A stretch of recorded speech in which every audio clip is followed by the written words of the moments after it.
And now on Games We Play, Gadget Grid. Designed by Matt Hughes with art by Patrick Liddell and published by Spacemole Games. Wacky alien races, unique items, devastating traps, and zombie robots are all included in this fun battle royale game.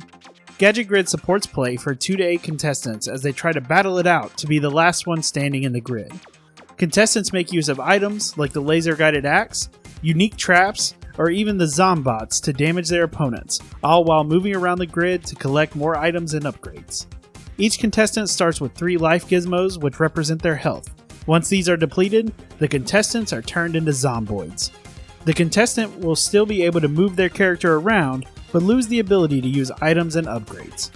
Also, the other players can move the zomboids around on their turn as an attack. If one of these zomboids come into contact with another living player, the zomboid steals 1 life gizmo and is resurrected. The game is finished when there is only 1 living player left in the grid. So I'm a big fan of the Battle Royale type games on my Xbox. When we got this board game, that was the first thing I thought about as I'm reading through the rules and the setup for this. Gadget Grid is by Spacemole Games. Guys are out in California. They contacted us and asked us to do a review of their game that they were bringing to Kickstarter. Right.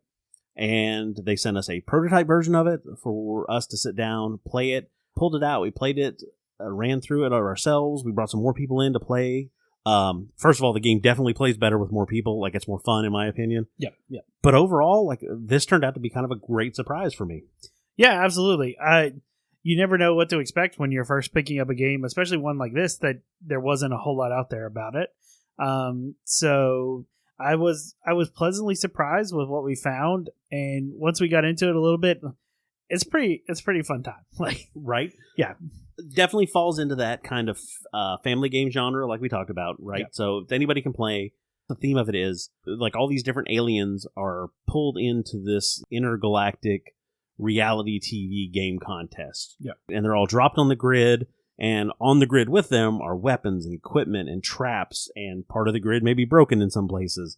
And then there's the zombots, which are zombie robots. You play your turn by placing new items on the grid, moving around, and attacking. And you only have 3 health, and there's no way to restore health, right? At least that we found. Right. Well, and I asked them. I did something. Okay. I was like, hey, can you heal? And they're like, nope. Keeps it fast. And I was like, right on, baby. Because that's what this is going for. This is going for pull this out, throw it down, roll some dice to set up your board, and then get going, right? And you're talking about a 15 to 45-minute game. Totally see that happening. Oh, yeah, absolutely. And, I mean, 45 minutes, like, you'd have to have 8 players and, like, some probably play slow. Right. to run into that. But, yeah, it was a lot of fun. So let's start with setup on this thing. You have a grid in front of you. Not to bury anything in the name, right? And it's like, there's like 100 squares. And you roll 2 10-sided dice to determine how you're going to set your initial grid setup. There are instructions in the book that tell you how many players you have and then what items you add to your initial setup pieces. The initial setup on the grid determines where characters are located, where the zombies are located, where items and traps and all that stuff. You shuffle it all up randomly, and then as you roll, you set these things out. So it's a complete random setup every time, which is fantastic. And I like the way that as you roll the 2 10-sided dice, so let's say you have 24, so you'll put 1 item on 24, 1 item on 42. Right. So there's that almost like symmetry on each side of the board, which I think adds a pretty cool layer of setup to it.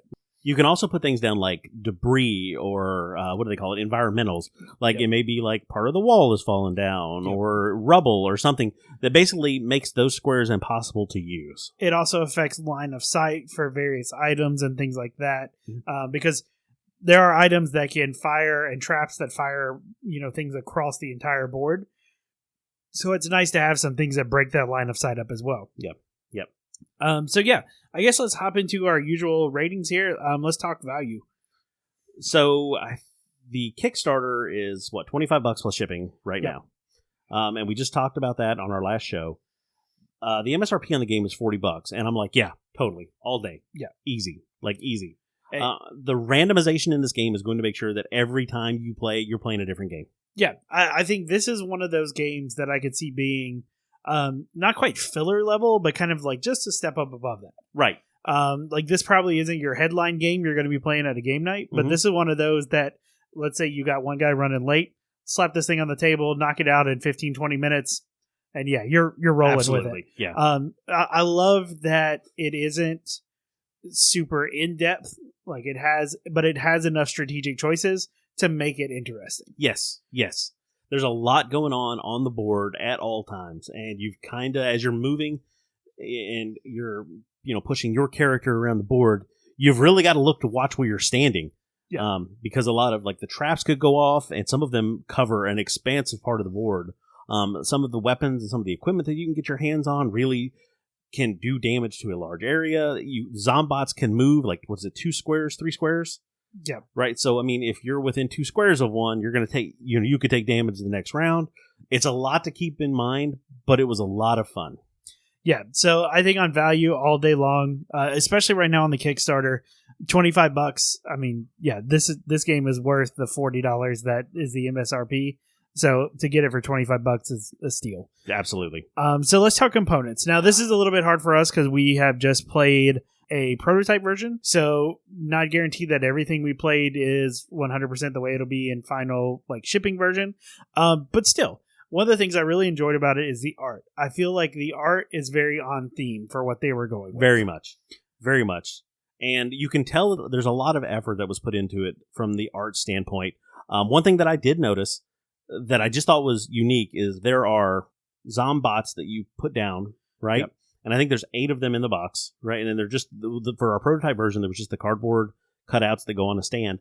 But each of the zombots was different. Like, there's the base zombot, but then, like, one of them's wearing a tie, and one of them's got, like, a beanie with a propeller on it and stuff. So they all look alike, but when you look closer, it's like, oh, like, that little extra detail I can appreciate. Yeah, absolutely. I think that's fantastic. For the most part, though, we didn't have any trouble with the components. Everything was really nice. The tiles and stuff, I mean, they were great. I think that's great production quality where they're at. There were a couple things that we kind of were looking at that was slightly questionable, but I think it's because it's a prototype. Yes.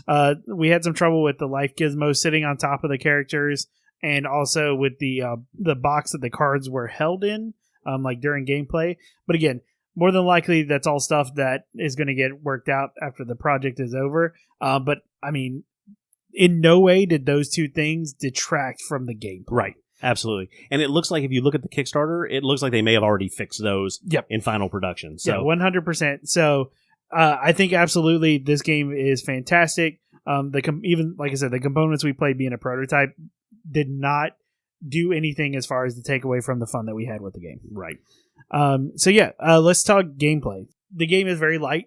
Once you kind of get a first like initial impression of the rules, it goes pretty good. I do like the player handouts that they have. I'm always a fan of good player handouts that give you the turn order rundown and kind of what you can do and things like that. Right. As well as around the edge of the board, it describes a couple different things like the way the traps go off, what they look like when they do, and things like that. I think it was really big for that as well, talking about the way the traps go off and what damage they do. Yeah. Because they explain it. The board is designed in a horizontal and vertical fashion where you can move diagonally, but not all damage is configured diagonally. Yeah. And that was an important part that we talked to them about. And they're like, yeah, we make sure to talk about that, so everybody understands. But they also have a picture on all of the cards that do damage and all of the traps that show you exactly what damage it'll do. Now, for a while we were questioning it, and I was like, this is stupid. Let's just do what the card says. Like, in my head, it took me a second to get that to click. Like, yeah. And I do appreciate the way they put the pictures on there because that does make it easier. Because not everybody visualizes things the same way. Exactly. It's really helpful for maybe people who can't visualize well or have a different idea of what that word means or the way the words mean together. Having a picture of it eliminates any kind of questions. So, yeah, 100%. So it's pretty much straightforward. You are trying to damage your opponent before they damage you. Right. And there are a variety of different ways to do that. A bunch of cool items like the laser guided axe or just a rock that you can throw. I love the rock. One of the things I really liked was the ability to control the zombies as well because they don't move on their own. as a player, for your attack action, you can either play an attack card or you can move one of the zombies to try and attack one of the opponents. Which is a really cool idea. Like, I like that. So I think that was fantastic. The other part that I like kind of tied into that is when you lose all your health gizmos, you become basically a zombie. Right. You can move yourself, but you can't do really an attack or anything, but other players can use you to try and attack. And if you do come in contact with a living player, you get to steal 1 health, and all of a sudden you are a living player again. Right. So you're back in the game. There's only 3 health. That is really the only way to get health back, and you only get 1. Yeah, and you're stealing it from somebody else, so the total health pool is still going down. Really like it. Like I said, we did have some questions that we wrote back to them to check on and got answers back like immediately. Yeah. But really, it's designed that way. It's supposed to be fast. Like, that's what this is supposed to be. I like that, and like looking at it from that perspective makes perfect sense, and it's a lot of fun. And if you're somebody that's going to move a former player, now zomboid, yeah, you have to realize that if you're going to do damage, it's going to wake them back up. So your chances of winning, it changes, the perspective and how that's going to work out. Yeah, there are definitely elements of strategy there to consider that we barely scratched the surface on. Right. Like, I think that is really cool because when you look at it as the zomboid, you get to move yourself, but then somebody also gets, so you get double movement when you're in that to try and get to somebody. I think it keeps the game exciting.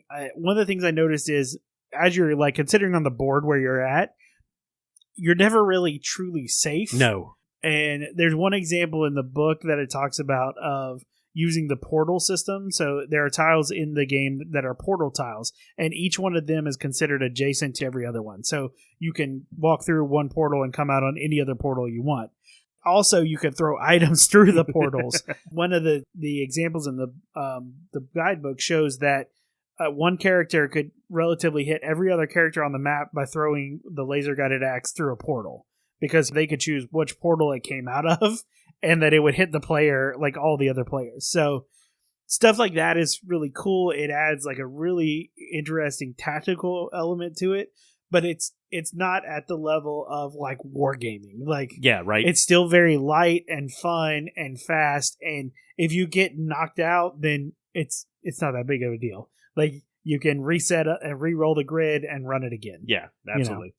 So, I think that adds a lot to the replayability, which is the next thing we like to talk about. Yeah, absolutely. I think the randomness is what creates the good replayability in this. So, we've talked about before how some people don't like a lot of randomness in their game.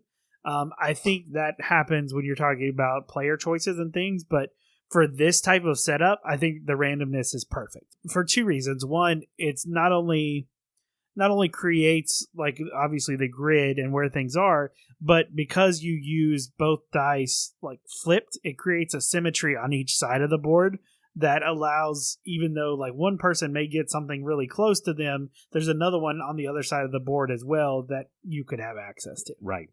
And the portals make it really fun to bounce back and forth across the board because most of the time they're not right next to each other. So it gives you a little bit more mobility moving around the board. But yeah, you always have to be like wondering where things are. You're putting out at least 2 items every turn, right? Or traps or something. So, the beginning of your turn, you may be safe, but when your opponent rolls, they may end up putting a trap right next to you. Right? Yeah, you can get that dropped right on you. So yeah, it was a lot of fun. In the Kickstarter right now, for $25, like, you cannot go wrong with this. Absolutely. And I mean, we've talked about some of the bigger Kickstarters we've backed this year. For an investment like this, it's an excellent fun game, especially if you're a family. Maybe you have kids who are not quite ready for the really heavy games. Like, this is a fun one to break out and just have a blast. Gadget Grid from Spacemole Games on Kickstarter right now. Go over and take a look. Like, we are all about helping the small indie producers anyway. These guys that are breaking into this. Go take a look at these guys' game. I don't think I could back this one enough. $25 right now. There's no way you'll regret that. Yeah, 100%. Go take a look, and let's get these guys funded.